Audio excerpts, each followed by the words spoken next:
Welcome back once again to the Highland Games Live Update Show. This is Mike Beach. Spencer Tyler.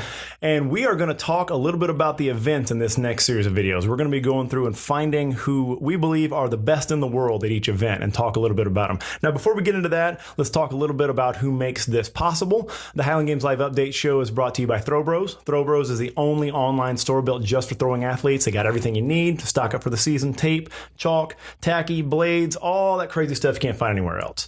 There's even a dedicated section now for ebooks, resources, stuff like that by a lot of top throwers, and also one by me in there. I always have to plug that in there, but I make sure to separate by top throwers.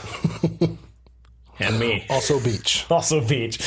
So yeah, that library is still growing. We're going to be adding stuff to that. So head to throwbros.com, use code HGLive, all one word, to get you 15% off the entire order. Throw Bros, gear up, get throwing. So we also got to talk about Hate Brand Goods. I'm actually wearing little Hate Brand Goods right here, rocking Fat that L. right there, the Fat L right there. So Hate Brand Goods is the apparel company that's it's owned by Matt Vincent, who's a two-time Highland Games world champion. And the Hate is kind of built around a philosophy, his personal philosophy, and that's where this comes from. This is something, we talk to Matt a lot, and we talk about this philosophy that it's basically the elevator pitch is that it's self-improvement through self-loathing. The idea that you can take your negative energy and turn that into some sort of positive result. You can go in the dark place, you can actually get something good out of it. So it's all about adventure. It's all about relentless self-improvement. And it's all about just following Matt and see what he's going to do next, because I think that's half the fun of it. So it's good for active people that like to have stylish stuff, that like to have fresh designs, stuff coming out regularly. Just had Black Friday sales. There's still a ton of stuff to grab if you want to go to thehate.com. That's HVIII. thehate.com, and use, again, code HGLive. You get 15% off your entire order. Spread hate, always party. All right, so let's get into this. Let's start talking events. What do we want to call this? The best in the world, right?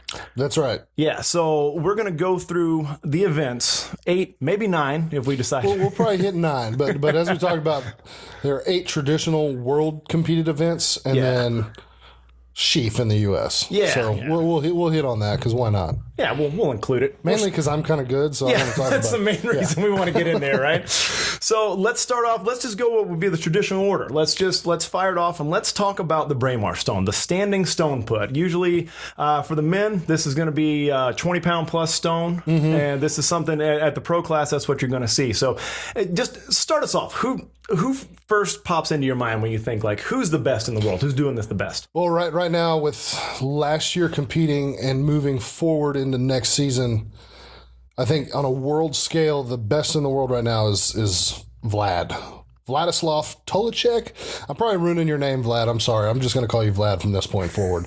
But here you see the Braemar throw. Like you said, it's a standing stone throw, much like you see in the shot put. But once your feet are set, you can't advance towards the trig. And that's Vlad right there. That's Vlad right there. He's a big, strong boy, man. He's snappy, too. And this stone, this is what we threw at Worlds, and you can see it's massive. I think it was a little heavy. And dadgum, he went like 46. I smoked one. I crushed that opening throw, and it was like 44. And just a giant stone, and he went nearly 47 with it. Ooh. I mean, the guy's good. He's a great stone thrower. He, right now, I think is at the top of the list for Braemar stone. There's Scott Ryder here coming up. He's another good one. He used to be really hard to beat. Now there's just a pretty deep pool of great stone throwers that are coming out of nowhere. So let's talk. I want to stop and talk about Vlad real quick, because that's the first name that comes to mind. And this isn't somebody that, if you've been following the pro class for a few years, you might not be familiar with. He's European. He's somebody that not a lot of guys that are into the American pros who we tend to think of, they might not be into. Well, what is he doing? What is it he does in the Braemar stone that makes you think that makes him pop out just beyond the distance? What is he doing that makes him special? I was really curious to see him throw for the first time. I follow him on Instagram, and I can't remember. It's Tolicek something on Instagram. He's a Czech guy, but definitely a guy you should look up and follow. He puts a lot of good stuff out there. But I was really interested to see how he threw the stones in person, because watching him on video, it doesn't seem like he should throw as far as he does. Right. I think we hit on this last time. God just has some crazy oblique strength. He just leans over and smashes them. And the coach in me watching him still looks and says, Now, this isn't Vlad. This is Dan McKim. But if you can run back to the Vlad video, there's a spot at the finish where I feel like watching Vlad completely misses his finish and still just smokes the stones. If you watch his finish here, it looks like he short arms it just a hair. It might just be the angle. I don't know, but I feel like he can get a lot more out of it, which is terrifying. You know, that's a guy that could legitimately chase Peter Goodmanson's world record of right around 50 foot in the Braemar throw. And I think what you mean, I see what you mean with the short arming thing, because I feel like, you know, you get used to that idea of seeing somebody full extension. You know, they have to deal with the whip of that, you know, the spring of the stone coming out and the hand moves and they get full extension. He just seems like he's just so explosive coming off that back leg. Yeah, dude's just an athlete, man. He's so explosive coming out of there. And I mean, the guy throws like a 62, 63 foot toe to, I'm probably shorting him a couple feet, toes to board, which is a drill that we do. Yeah, he threw, I think, like 19 meter with a 16-pound shot put. On toes to board. Yeah, toes to trig or toes to the toe board in a shot put ring. That's massive. That's huge. I mean, that just goes to show, you know, and you know, of course the guy's got work ethic. He's working out to make himself better, but you know, explosive power like that, you just thanks mom and dad. Yeah, thanks. You know? Pick better parents if you want to throw like Thule. That's the best way to look at it. Yeah, he's a monster. So when we put this list together, and probably the thing that I hate most in the world is flattering you. Right. I can't stand that. But I do have to say that I make an inclusion for you on this list because I feel like you are a very solid Braemar thrower. I feel like that's an event. You know, you were a shot putter in college. This is no huge surprise to anybody that knows your background. Right. But I feel like you, to be honest, I don't think Braemar in your early pro days and when you first came in, I think as you were working on hammer so hard, it wasn't really like it wasn't something that you featured. You were always in the running for it, but I feel like now you were able to put out some real monster throws with the Braemar. And having watched you the last couple of years, I feel like your stones have kind of come back. They've Absolutely. come back to where you wanted to be. Yeah, whenever I first got in the amateur ranks, there just weren't a lot of stone throwers in amateurs or in the pros. Yeah, you know, there'd be one or two, but Matt ran away with the show for a while. Just, I mean, well, that you know, time. that leads into exactly the point I was going to make. That thanks a lot, bud. I stole it. See, I made up for making you feel good about yourself. So yeah, when I first got in, you know, Braemar and Open Stone in Texas, and Texas was pretty thick with some good throwers. Those were events that I knew I was going to win. Yeah. So I didn't focus a lot of time on training those two events, you know, because it's always fun to throw what you're good at throwing. But then Matt and Andy came on board, and they both had Matt was a much better open stone thrower, but solid Braemar stone. But Andy was just a monster and almost impossible to beat in those days. And so I had to go back and actually start throwing stones again. And yeah, I put a lot more focus. These last 4 years, I've trained stones more than I usually do. And it sucks because I feel like I should be throwing a lot further. But my Braemar, I think, is consistently getting better. And what do you attribute that to? Andy. Seriously, I attribute it to Matt and Andy getting into the games. And, you know, these other track and field guys, these other good stone throwers coming in that just made it really hard. If you were a really good stone thrower, and Braemar specifically, if you were a really good Braemar thrower, all of a sudden you're middle of the pack. Yeah. And Dan McKim's a great example of that. Dan had to bring his stones up too. Oh, big time. Once the field changed. Like that used to be something that he was never a Braemar guy. Wasn't known for, yeah. Never a Braemar guy. And then the last couple of years of him throwing, he got pretty daggone good at throwing Braemar. You know, everybody, you know, you either rise to the top or you sink and everybody forgets who you are, you know? Yeah, and that's the fun of having 8 or 9 events is that it's a constant flux. That's to me what makes this sport fascinating to watch at the pro level is that flux of having 8 events and like knowing like, okay, this guy's really brought up his hammers. Okay, but how's everything else? Like he's still got... It's tough, man. You know, 9 events, 8 or 9 events, depending on where you're throwing. It's tough to, you know, be super good at all of them. Yeah. But you just, you know, with the Highland Games, you got to be good at all of them, and you can't suck at any of them. You got to have something you can win. Right. That helps too. That Absolutely. Helps. So let's flesh out this list. Let's talk third on the list. Who you got? Well, third, you know, honestly, and I'm throwing myself in the pot here of the top 3 right now, currently. Moving into next year, and I think it's kind of interchangeable right now with me and Dan Tennyson for that, you know, second spot on Braemar. Dan's just a big, hairy, ugly animal. Yeah, this is him right here. I think this was maybe early last year.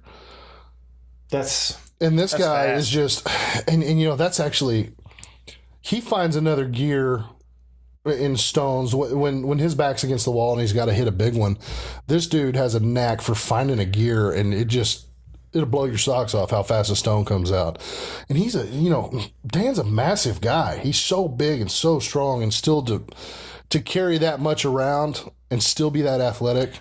That's exactly what I was going to say. Man, it's easy to forget about Dan, and it's easy to forget about anybody. Just meet him because he's somebody forget about Dan. Evil Dan. Evil Dan. we're not letting Evil Dan go. By the way, that is going to stick. It's here to stay for sure. But it's easy to forget because the way he carries himself, he's very relaxed, he's very loose, like he enjoys himself a lot of the games. But this guy's an athlete.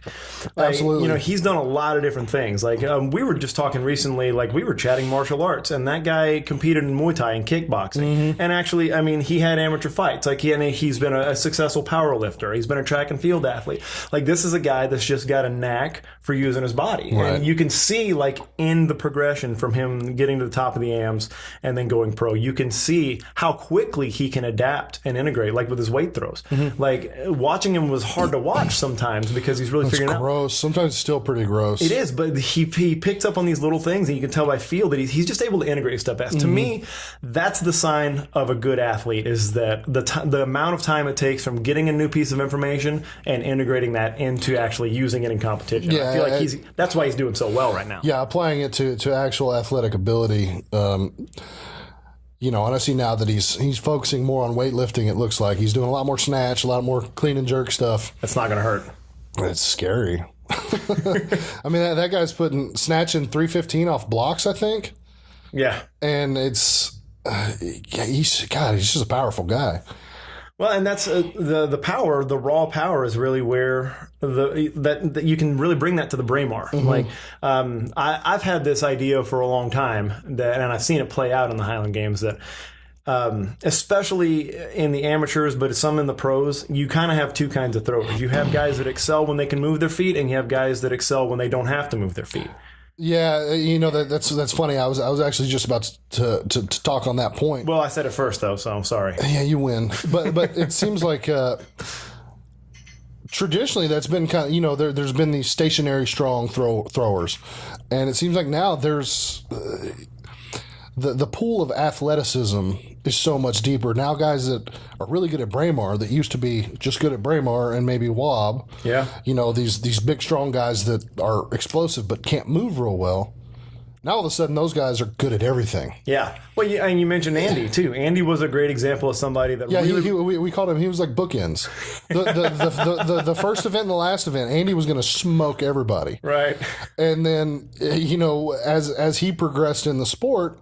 And the crazy thing about Andy, last year he had one of his better years, consistent years. Yeah. Like his, starting off with that base of being a really good Braemar thrower, first event, always going to turn some heads, right? Yeah. You got to get people on their heels. If you beat somebody by 2, 3, 4 feet in the Braemar, man, it's a kick in the nuts. And so, I'm sorry, you reminded me of a story about myself, which is my favorite thing to talk about. Mm-hmm. But at 2016... When you got beat by...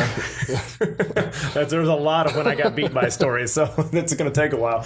But at 2016 Lightweight Nationals, that was the year that I won, and I remember very succinctly, I hit a big PR in the Braemar to start off, 2 in a row. My first 2 throws are PRs. I think I went over 36 of both throws.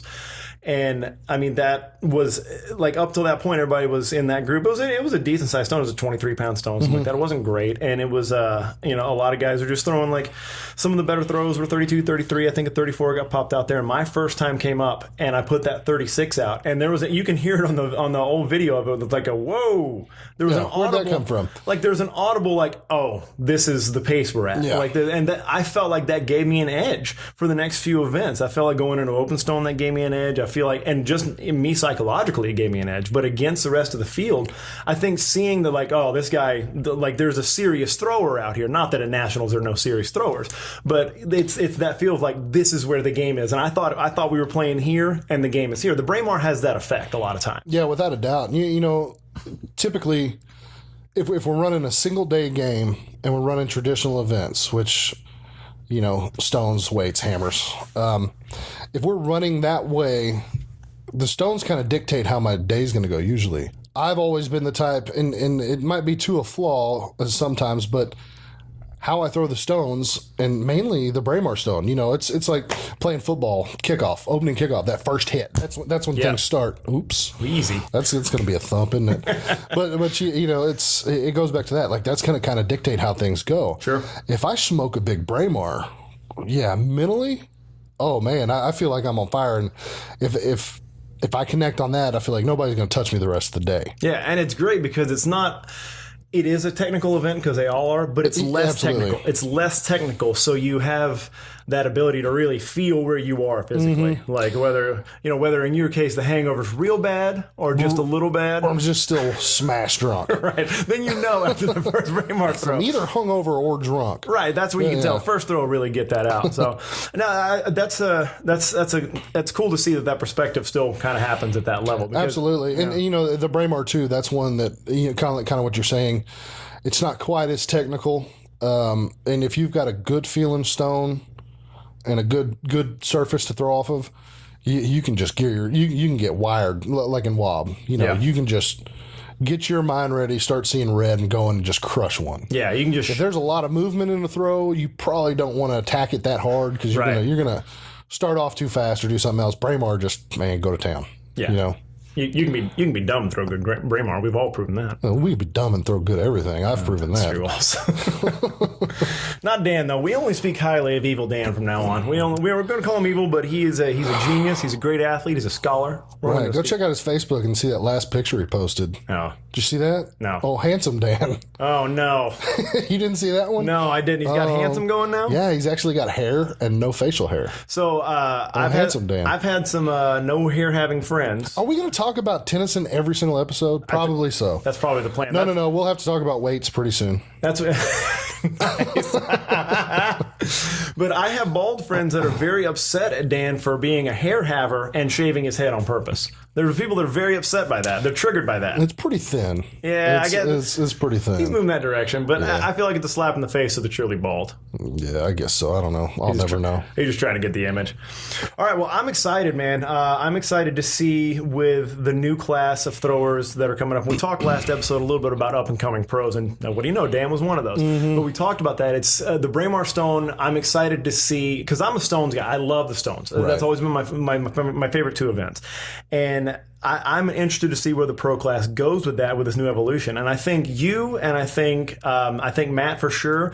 And like you said, Andy, I think a lot of you guys are responsible for some kind of that reemergence of the stones as, hey, this is a good way to set a pace early on. And if nobody else is going to take those two events, I'll go for it. And so it's fun to see where it goes. There's a definite updraft in the or upswing in the U.S. I feel a lot of Europeans have been smoking stones for a while. Yeah. In the U.S., it was just.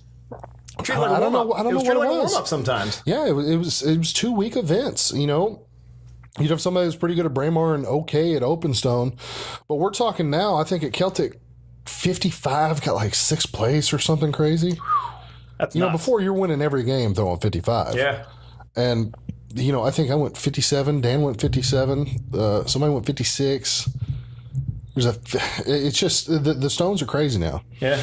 And definitely, Matt definitely kind of was the first one to step on and start having big stones. And now you see these shot putters are like, oh, hell, I could do that. Right. Well, and Matt throws, is probably what you're going to say. Matt throws in a very classic, you've said, and repeatable style. Not that you can repeat it at the skill level that he does. Right. It's just that Matt's style, and he put out a ton of video content. Mm-hmm. A ton of video content for Braemar and Open Stone and the other events too. Yeah. But seeing him throw stones was a revelation for people like me getting into the sport. Is like, oh, that's what it needs to look like. Right. It needs to look like that. Like I have to be able to turn my right that well. That's when you realize I can't do this. I cannot do this.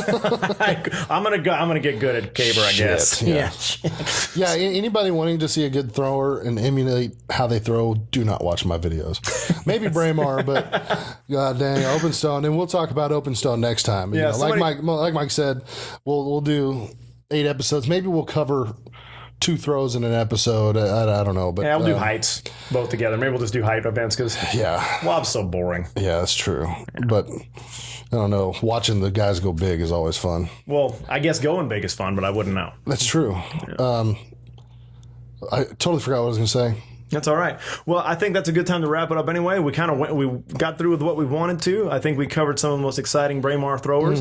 Like we said, not always the most dynamic event, but if you're somebody that loves the games, you love the Braemar throw because of its purity. This is an old event, the standing throw. This is the, what is that? How do you say? I'm going to butcher the Scottish, like the clacknar, the stone of strength. Like this is. Oh God, I don't even want to try to. Sinclair Patient is going to email right after this and tell us that he's disappointed with us. I've already talked to Sinclair. Good. We're gonna do a Skype or Facebook interview with him at some point. We're gonna get him on the show. He's a Scot, so you won't understand a word he says. You won't. Sounds like he got a mouthful of rocks the whole time he's talking. And they talk about us Southerners and we can be a little rough sometimes. You get somebody that grew up anywhere close to Glasgow. There's no communicating. None. They understand each other really well. I'll give them that. They can talk. They can talk about you right in front of you. That's true. You'll never convince me that they're speaking proper English. Oh no, ever. But we are. That's true. All right, proper English and all. We're going to sign off, and we will see you next time. We are going to run an Open Stone show next time. That's right. That's the preview right there. Open Stone will go next time. If comment if you think you know one of the best open stone throwers, I'm curious what you think. Who do you think is the best open stone thrower moving into next year? We're not talking about best ever. We're talking about current pros that are going to be throwing next year. The amateurs aren't pros yet. I know there are some guys there that are going to come out and crush some numbers, but we're going to stick with the pro class at this point. And, competing next year as a pro, who do you think the best stone throwers are, or to have a chance to jump into the top 3 on the planet? I'm looking forward to it, man. All right, remember, head to throwbros.com, get your throwing gear, gear up, get throwing, and we'll see you next time. Yeah, thanks for watching.